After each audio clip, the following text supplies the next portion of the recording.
16-bit hockey fans, this is a bonus episode. This is part 2 of an interview that I had with Oilers442.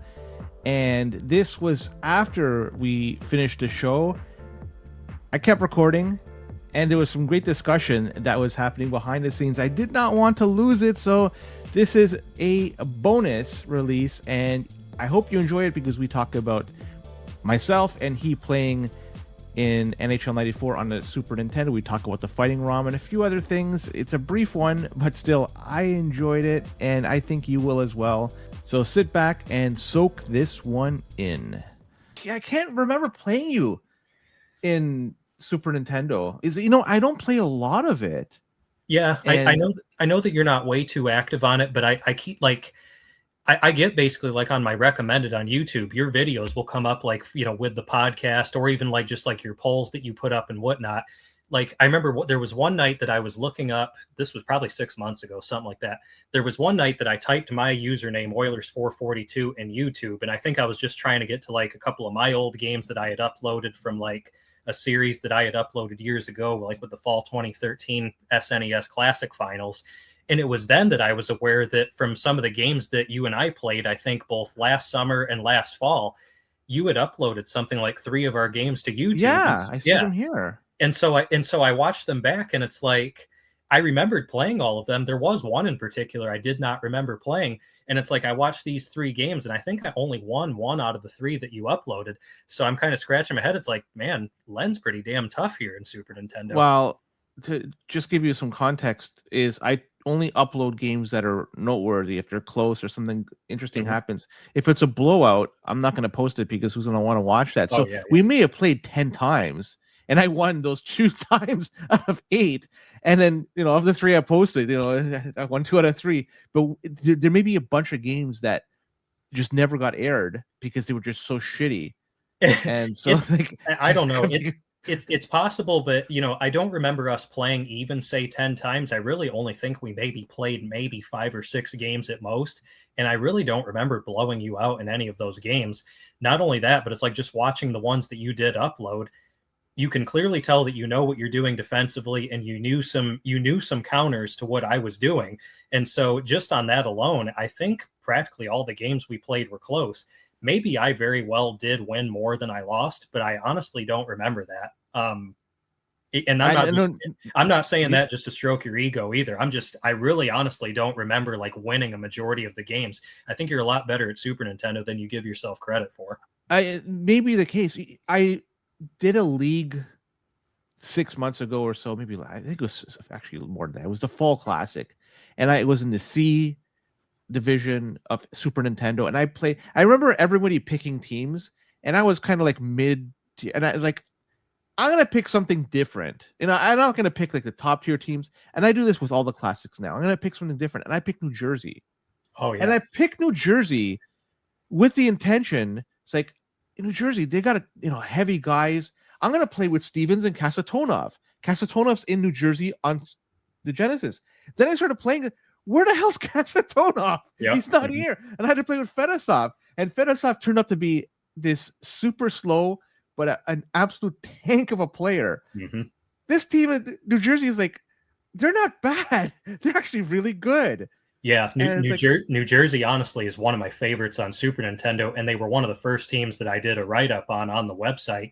I caught a little bit of flack for not including Claude Lemieux in my write-up, which... He's good. Yeah, I started him. I now start him. So it's him, Richer, and I think it's Zelepukin or Steamac, the heavier of the two, and I think it's Zelepukin. But Claude Lemieux, that terrible stick handling, he fumbled so many passes, but you got to put him in there. And I won the league. And I ended up winning that league. I was like, what the hell happened? I didn't expect that because previously I played Super Nintendo Classic, and I was first pick, and I picked Pittsburgh. Yeah. And I just sucked. I was using the all these one-timers, this Genesis mentality of never worked. Then I was like, you know what? Screw it. I'm going to play Jersey, Dekes, and it worked. It's like, what the heck is this? Like, they're such a good team. It's funny, really, because Super Nintendo, it's almost like a deke-first mentality is what you need to have, which sometimes I don't like doing that because, again, I'm a sucker for great one-timers, and one-timers can be very wide open on Super Nintendo. You hit on several different points there, really. It's like I used to have this odd bias against Pittsburgh, and I should have mentioned this in the interview. Heck, if you want to edit this part in, I don't mind if you edit this. And this would be funny if you did that. The two teams I have used the least over the years online were for the longest time Calgary and Pittsburgh. Calgary, it's a given. I'm an Oilers fan. I hate everything to do with the Flames. So I didn't use the Flames for the longest time because of just that personal bias. I have started using them more lately, realizing, okay, yeah, they're a great team. Forget this bias stuff. It's just a video game. It doesn't matter anymore. Pittsburgh, I had this weird bias against for a very, very long time, because I felt like with them all being 200 plus pounds, I at the time felt like it was unfair for anybody to be using them. Like, oh, they can knock anybody over. They're a super team. Mario Lemieux is 100 overall. Anybody who uses them, it's an unfair advantage no matter what. And I remember I felt like that was justified because I think it was the fall 2011. I was not in the league yet, but I was already playing exhibition games. I was in college at the time, and my college, like their network that they had like on campus and all that, when you would try to connect online using the Hamachi client server and all that sort of stuff, basically it would block you. You could not connect to Hamachi on like Tennessee Tech's internet, so I could not join the league. And I did not have a connection like at my apartment. So I would like stay a lot of times, like, late nights at the library doing my homework, all that sort of stuff. And I wouldn't go back to my apartment till like 9 at night, 10 o'clock at night, whatever. So I would play exhibition games whenever I would drive 2 hours home and be back on, winter or summer break or whatever. I'd play a ton of exhibition games against the boys, but whenever I wasn't playing, in those months I was in college, I would watch everything from afar, be on the website practically every day, just reading up about just, everything. And so I remember, so to get to the point, I remember like it was the fall 2011 Classic season, the SNES, and there was this guy, Poker Champ. He hadn't played in something like 3-4 years, something like that. Well, then he resurfaced, he came back. I played against him, and he just was beating me practically every game. And I was getting frustrated. It was what it was. He goes into the Classic season, and mind you, also in these wins, he was using Pittsburgh a lot of the time. He goes into the Classic season. He takes Pittsburgh. I want to say he won something like 30 out of the 40 games in the season or whatever. So very, very good season. He gets all the way to the finals, goes against XOT82, who to me was one of the top two players at the time. XOT, he was in a class all of his own along with Grado, just the ability, the one-timers, the passes, all that.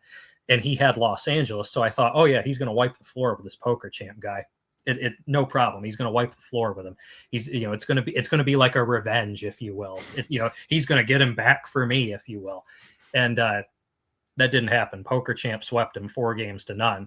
And at the time I thought, it's like, oh, well, that's only because he had Pittsburgh, that there's no way he could have done that with any other team. It's because of the unfair advantage he had with Pittsburgh.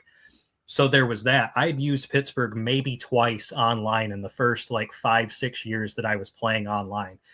And then it was finally probably honestly 3-4 months ago playing against Great One to Envy and against some of these other guys that I thought, you know what, let me just try Pittsburgh and just get a few reps in with them.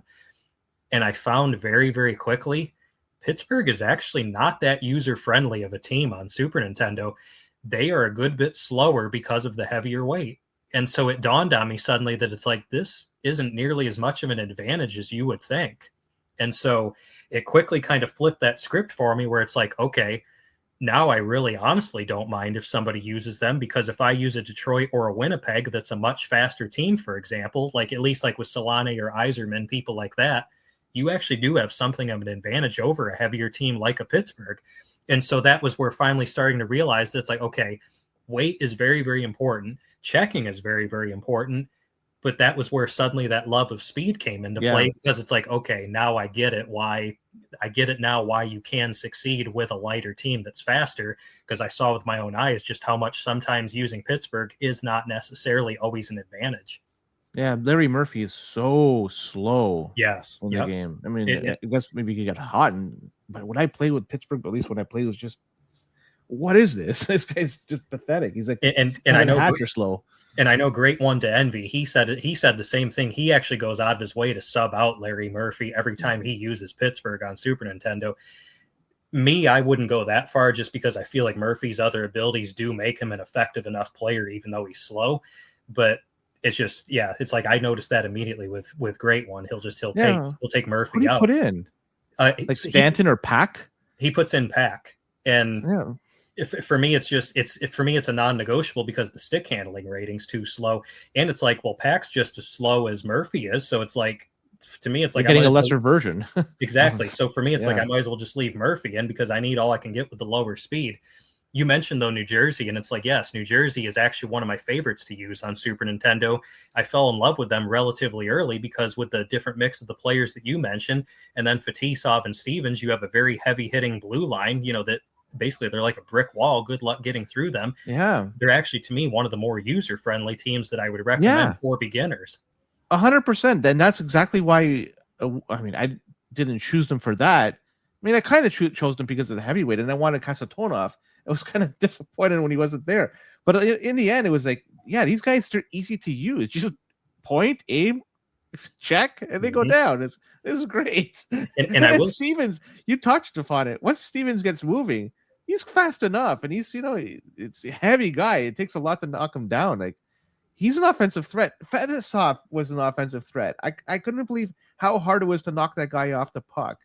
He was just incredible in some of the games I played with him, and he was so slow, but didn't matter. He was just a tank. What a great team. I like a left-handed Marty McSorley almost. McSorley's on a different level. McSorley was so much fun. You give him the puck and just watch people bounce off him, and I love playing with the Kings because of that. But you know what? I used to sub McSorley out because I'm from the Genesis side. It's like, why do you play this piece of shit? Oh, this guy's he can't knock him off the puck. What the hell was I thinking? And it's funny you mentioned that, Len, because I remember when I first started playing online, I would read AJ's lineup guides that he had for Genesis, and he would recommend taking out guys like McSorley, or taking out Steve Chiasson for Detroit. So, and I had no clue about the weight bug initially. No idea whatsoever. So I started following his lineup guides to the letter in the beginning. And then I wondered, it's like, well, why am I not using McSorley? It's like, he's such a heavy player. I should try using him. And so then I went back with LA and started using McSorley again, and very quickly realizing that, the weight advantage here is just, it far outweighs, it far outweighs like the lack of the speed. And then it was probably say 3-4 months later that I realized AJ was doing his lineups based on the weight bug. And that's like, oh, that makes so much sense. And then once I came over to Genesis last year and I started using the lighter guys and seeing how well they can check, then I knew anyway, but then it just really, really clicks. Like, okay, this is why your Alexei Zhitniks and your Nick Lidstroms are so valued, or Don Sweeney. It's like, this is why these guys are so valued over here. And so there's no way I would ever sub them out on Genesis. Sweeney's just he's like a missile out there. But no, and I will say, actually, that's what I love about the Kings, whether it's Genesis or Super Nintendo, is that, there's a litany of options in the event that substitutions are needed. And really, even that's what I love about them in Super Nintendo, and kind of just an extra extension of what I said about McSorley, because that if he's going to take the penalties, you've got Charlie Huddy or Daryl Sador even able to come in, and they're going to be able to keep things moving in that positive direction, and they're going to at least be able to tread water until McSorley's ready to come back. Yeah. So, yeah. And then also in Genesis, there's even the fighting version. I'm not sure if you even touched upon that, but it's a different... Yeah, it adds a new dynamic in the game because you play guys like Probert and stuff. And maybe I should have mentioned that, honestly, when you asked the question about what to improve about 94, because I remember playing NHL 96 for Super Nintendo, and there was the fighting in it. And so I read, of course, over the years about how fighting was originally supposed to be an NHL PA 94 before they got the NHL license for it. They had it coded into the game from the holdover from 93 and all that. And so, of course, they were going to expand upon it, whatever. Then the NHL asked them to take it out, to make more of a fan-friendly game, whatever. And so I literally, once I was reading about this when I was, say, 21, 22, whatever, back 15 years ago, I remember wondering, I'm like, so that fighting mechanic that they had originally in 94 before it was pulled out, I used to ask myself, I wonder how similar that is to the fighting that's in NHL 96 Super Nintendo. And so lo and behold, you mentioned, of course, the ROM came out at the end of the year or the beginning of 2026 or whatever. I was sitting there watching the ROM hacking, the little section on Discord, just waiting because I knew it was coming. I'm like, oh boy, it's going to be here. It's going to be here. I was like a kid on Christmas when it was put out. And so I downloaded it. I tried it out. And the first fight that happened, I'm just kind of analyzing and watching it. And it's like the fighting is just like NHL 96. It's like, now, granted, I know that the fighting code was imported over from an earlier version. I think it was 92 or whatever. But just seeing how that all worked and how the animations were playing out, I would suspect, obviously, that to me says that the fighting was more or less had to have been the same as what it was later. And so I just kind of smiled that it's like, okay, I took a wild guess at this 15 years ago, but it ends up being more or less the same thing as what I thought it was going to be. And basically in my head, it's like, okay, this is now the complete Genesis version of NHL 94. And surprisingly, it's not being used. I know online, but I've kind of been like waiting to see, like, because I started to get giddy with anticipation. It's like, are they going to do a league where there's going to be fighting or whatever? Why have they not done a classic league, Genesis Classic, using the fighting ROM? They've got to. Why not? It's I know. I agree. Yeah, it's going to come soon. I know there's going to be some leagues that are going to be, and I have an idea for one that is going to be using the fighting ROM. So that it's definitely not going to be sitting on the sidelines very long. It's going to be used. Very good, because yes, it needs to be being used. And heck, if I got to start championing it myself, I'll start screaming as loud as I can to get it to be used. So